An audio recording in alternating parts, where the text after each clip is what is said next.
Pemerintah mengucurkan penyertaan modal negara atau PMN sebesar 4,773 triliun untuk 3 perusahaan badan usaha milik negara.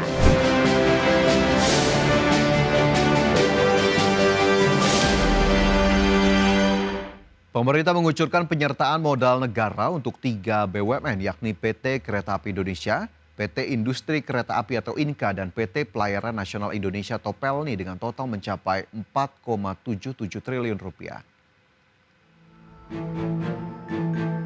Pemerintah mengucurkan penyertaan modal negara atau PMN sebesar 4,773 triliun untuk 3 perusahaan badan usaha milik negara.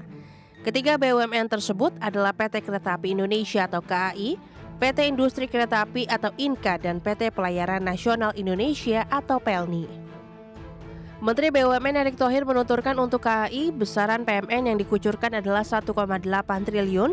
Dana tersebut digunakan untuk pengadaan sarana KRL yang melayani lintas Jabodetabek. Selanjutnya untuk INKA, jumlah PMN yang dikucurkan adalah 473 miliar rupiah. Dana tersebut akan digunakan untuk pembangunan fasilitas pabrik termasuk mendukung produksi transit KRL Jabodetabek. Terakhir, ada PELNI yang memperoleh PMN sebesar 2,5 triliun rupiah. Dana tersebut akan dialokasikan untuk pengadaan 3 unit kapal penumpang baru. Menurut Erick, langkah ini menjadi bagian pelayanan dari PELNI dan cara untuk menekan tingkat kecelakaan. Bahwa pada hari ini ada 3 perusahaan yang akan diberikan PMN oleh Kementerian Keuangan, yaitu nomor 1 PELNI sebesar 2,5 triliun, KAI 1,8 triliun, dan INKA 976 triliun. Miliar, maaf. Dan kita lihat juga ini memang karena ini ada Undang-Undang Nomor 1 2025 ini diminta rirut daripada Kementerian Keuangan. Maka pada 9 Juli tahun 2025 kami sudah menyampaikan surat kepada BPI Danantara mengenai tindak lanjut atas usulan tambahan PMN pasca penetapan Undang-Undang Nomor 1 tahun 2025. Selain persetujuan PMN, Komisi 6 DPR RI juga menyetujui pagu anggaran Kementerian BUMN untuk tahun 2026 sebesar 280 miliar 311 juta 60 ribu rupiah.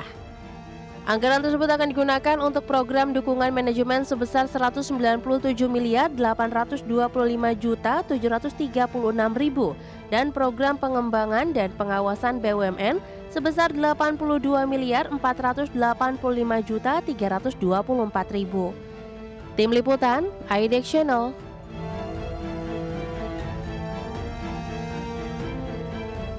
Pemerintah melalui Kementerian Keuangan telah mengucurkan dana segar sebesar 200 triliun rupiah dari saldo anggaran lebih ke sektor perbankan.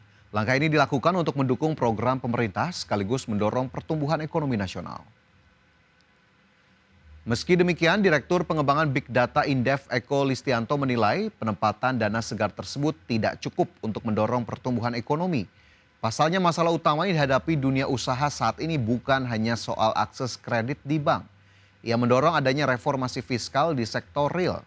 Perbaikan bisa dilakukan dengan meningkatkan pengelolaan, akuntabilitas, dan keberlanjutan tanpa membebani pelaku usaha, terutama di tengah kondisi ekonomi yang lesu.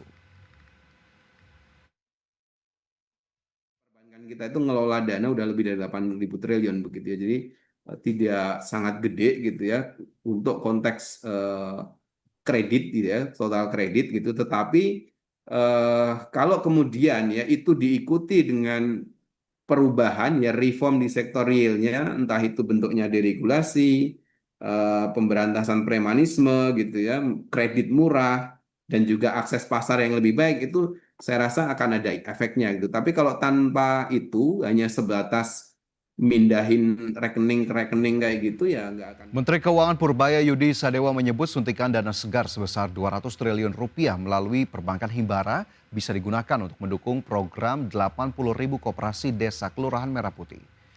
Nantinya pemerintah akan memberikan bunga lebih rendah sebesar 2% jika dana tersebut disalurkan untuk program koperasi desa Merah Putih. Bunga tersebut diakui lebih rendah dari ketentuan sebelumnya sebesar 4%.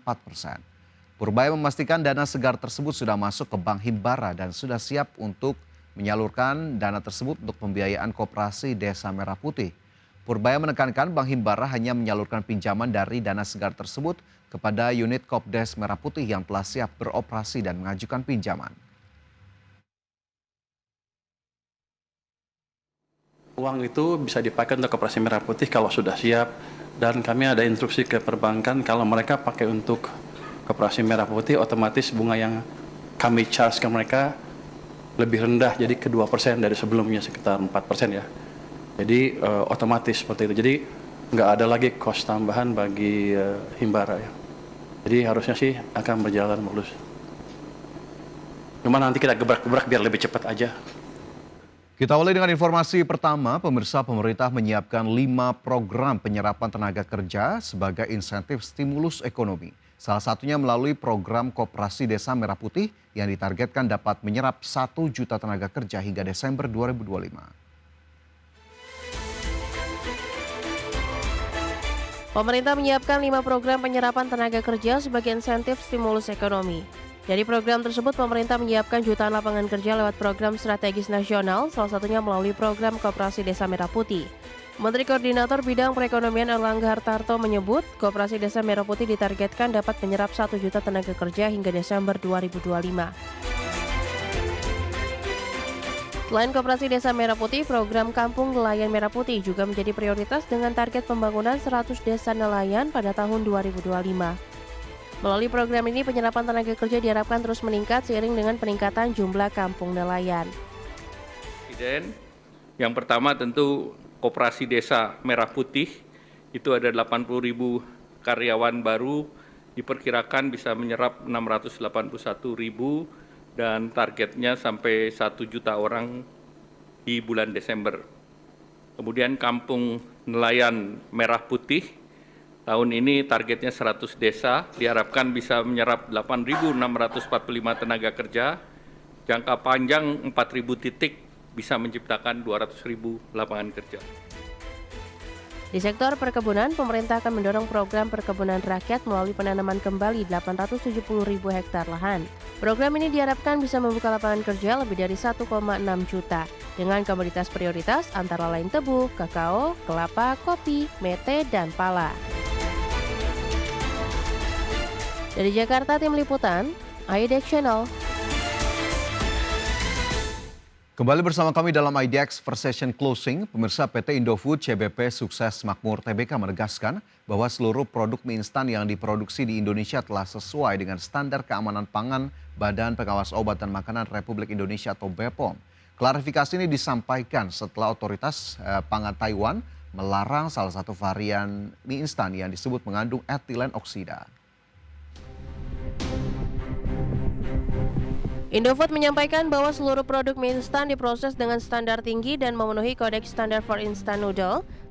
Selain itu, produk telah mendapat sertifikasi Standar Nasional Indonesia atau SNI dan diproduksi di fasilitas dengan sertifikasi internasional ISO 22000 atau FSSC 22000 untuk sistem manajemen keamanan pangan.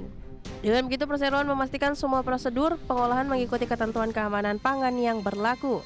Korporat Sekretari PT Indofood CBP, Gideon Aputro, menjelaskan bahwa aturan keamanan pangan di negara tujuan ekspor bisa berbeda dari regulasi di Indonesia. Perseroan senantiasa memenuhi ketentuan yang berlaku di tiap negara termasuk Taiwan. Namun ia menegaskan bahwa varian Indomie soto Banjar limau kulit yang dipermasalahkan ternyata diimpor oleh pihak yang bukan distributor resmi perusahaan. Indofood menambahkan varian tersebut sebenarnya tidak pernah dipasarkan atau diekspor langsung ke Taiwan oleh perseroan. BPOM juga sudah memberi penjelasan publik bahwa produk itu telah memiliki izin edar di Indonesia sehingga aman dikonsumsi. Saat ini Indofood bersama BPOM sedang berkoordinasi intensif dengan otoritas Taiwan untuk memantau perkembangan lebih lanjut. Adapun perusahaan memastikan bahwa isu ini tidak memberi dampak material terhadap operasional maupun kinerja keuangan perseroan. Berbagai sumber, IDX Channel.